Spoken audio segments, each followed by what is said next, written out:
Nothing like being in the evergreen forest here near my home. One of the small treasures that actually has a big impact on our world in this forest is lichen. There are so many different kinds of lichen, but I became super interested in finding out how to produce color from lichen. Today on Color Quest, I'm going to show you how I've been using lichen in my dye practice for years and why it is such a special dye for me. So join me today and we'll spend a few months collecting lichen, and it will be a few months longer for us to see the results, but I'll speed it up for you here and show you in a relatively quick video what the ultimate result will be if you take the time to lovingly forage for lichen.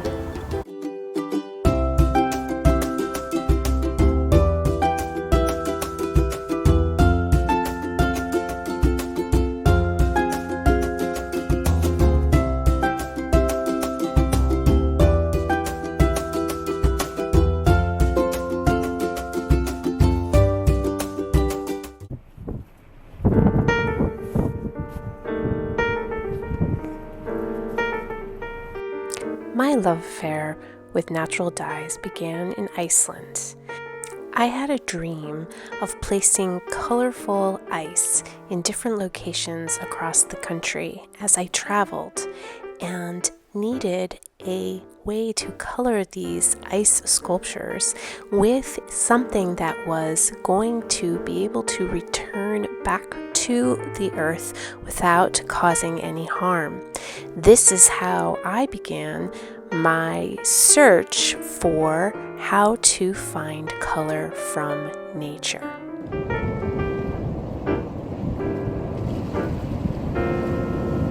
One year after that maiden voyage to Iceland, I began placing ice in all different kinds of landscapes, and what I noticed was that lichen began to appear in the photographs that I was taking to document my ice sculpture installations. And since I am a very curious creative, I started wondering, is it possible to make dye from lichen? The answer is yes. So when I returned to my home studio, I began to research what kinds of lichen I could forage locally to create a dye that I would be able to bring back on my next trip to Iceland. I had been accepted into a residency and I was going to be dyeing my first fiber.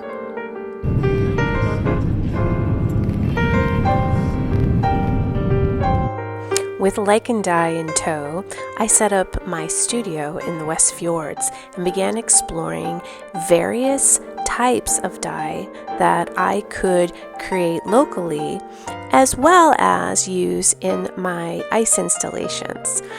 I still had some of my favorite natural dyes that I had been using for years in my ice sculptures, but I wanted to expand on that and look at things like lichen and seaweed.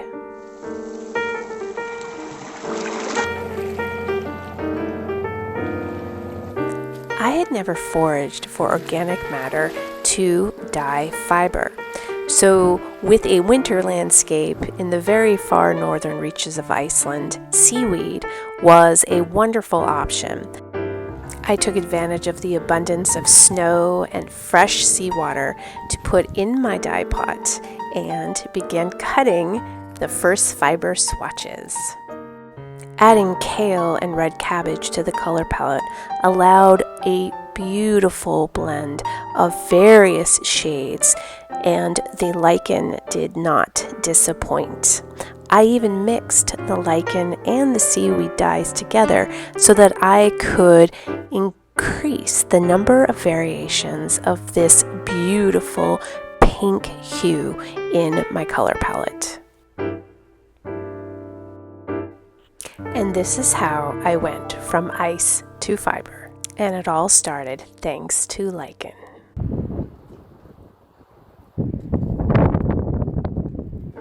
Yes, I had to leave a fiber installation, but I also left the organic dye. And as I packed up to head back to my home studio in the Pacific Northwest, I was coming home with new knowledge about fiber, as well as a gorgeous resource for color from nature in the form of lichen dye.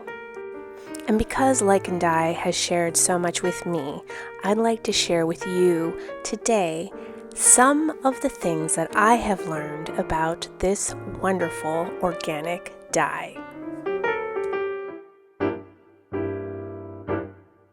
Lichen dyes have been used in dye practices around the world for centuries. So you know it's got to have a pretty special space within natural color. I'm standing here in a thick of very tall evergreens, and one of the treasures that I find when I'm walking around this particular forest is lichen. And when I see lichen that has been blown off of its host, like a tree, like these trees, I will collect them and store them for the future. I'm going to show you one variety of lichen and how to go about extracting color. So as I was walking back towards the trail, I noticed this piece of lichen that has blown away from the tree, and this variation of lichen makes the most gorgeous color. So I'm going to go ahead and collect this as I walk back, just a handful, the one handful rule of ethical foraging, and we'll take it back to keep until I collect enough to make a dye pot. Here's another piece. Beautiful pieces. Absolutely perfect for taking back as they've blown away from the tree. And there's another little piece there. And I will keep looking, and I think I'll do one more and then call it a day for at least this area, because you never want to take more than a handful at a time.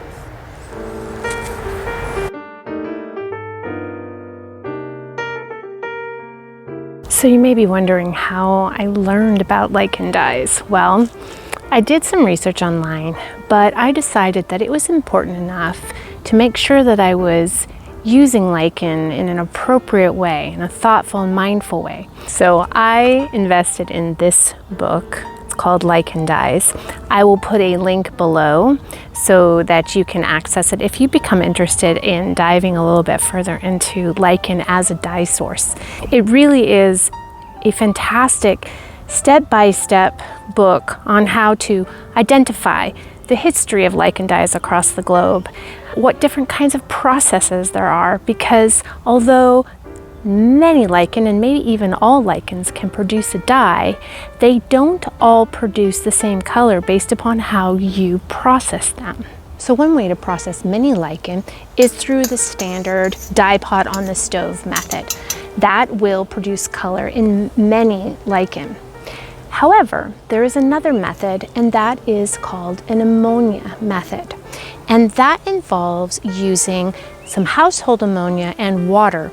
It is a vat style dye, and although it's quite simple to make, it does require time. With the Oakmoss lichen that I'm using, you can put it on the stove and extract dye that way. You will get a light orange dye. However, the dye that I was interested in getting was through the ammonia process, and that is that rich burgundy color that you've seen here on the video. So it's up to you what you want to do. The ammonia process is fairly simple, as I mentioned, requires a little bit of thought and time, and you will be blessed with an amazing color to dye from. So, are you ready to go see about how to make lichen dye from Oakmoss? Follow me back to my studio and I will show you the steps.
Oh, and by the way, if you're wondering about the ammonia, let me tell you a little secret. For a very long time, and potentially still in some places, urine is an important part of the process in dyeing. It is used as a mordant, and it has a long history of being a part of dye practices. So instead of collecting your own urine to do this, which you're welcome to do, by the way, household ammonia should do the trick.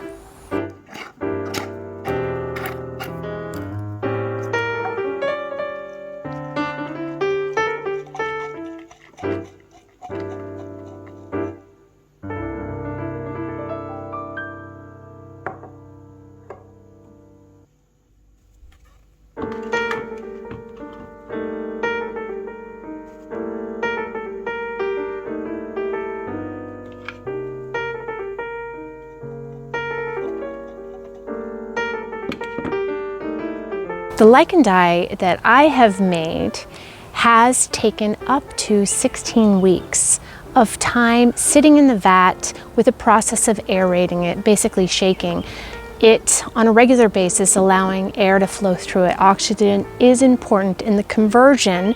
It is a chemical process and it releases a different color. There are a few reasons why lichen dye is a lovely source of dye beyond the color. One is that it will blow down or come off of its host if you are looking for it. It can also exist in places like on rooftops or in construction zones or where roads are being built, and so harvesting from those areas are not harmful to the overall environment because the lichen is going to be destroyed in some way or fashion. Another reason why lichen dye is so special is because it is a substituent dye, and that means that it is a dye that does not require a mordant. So although you may decide to prepare your textiles with a mordant to produce different hues of the color, you don't need to. It will stick around and be its own mordant all by itself on your textile. Another reason why lichen dye is wonderful is that a little bit goes a long way. You'll see in the process I'm about to show you that the volumes required both in the lichen that you forage as well as how much of the dye liquid you have to use to have adequate coverage on your textile is relatively low. It is estimated that it is about a 1:10 ratio dye matter to textile in using lichen dye. So that is substantially less volume of dye matter that you need to use. So it's an efficient dye.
Pretty surprising color, isn't it?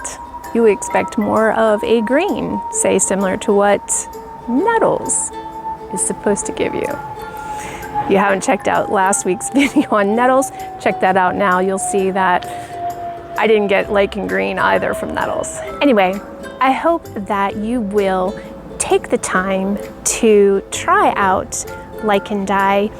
It is a long process, as you've seen, but the results really do speak for themselves. So, if Lichen Dye has been used for a long time and is known as a wonderful dye that has good staying power, next week on Color Quest, I want to look at another very popular dye for a vivid color, but is not known for its lasting power, and that is turmeric. So join me next week as we look at the root and the spice and see what that amazing color will do if you're okay with losing it over time. That's one of the magical things about natural color, is it lives and breathes and changes. If fugitive colors are getting you down, try downloading my Natural Dyer's Quick Start Guide. It's in the description below. There's a link there. It's absolutely free. It will share with you some tips and tricks. It can't guarantee that fugitive color is going to stick around forever, but it will give you some ideas of how you might improve the lasting ability of all natural colors and be a little happier with the results that you see in your dye pot. Thanks as always for being here. Look forward to seeing you next Friday, and have a great week. Ivarni Prustrani, not saying it right. Ivarni Prustrani. With the Oakmoss lichen that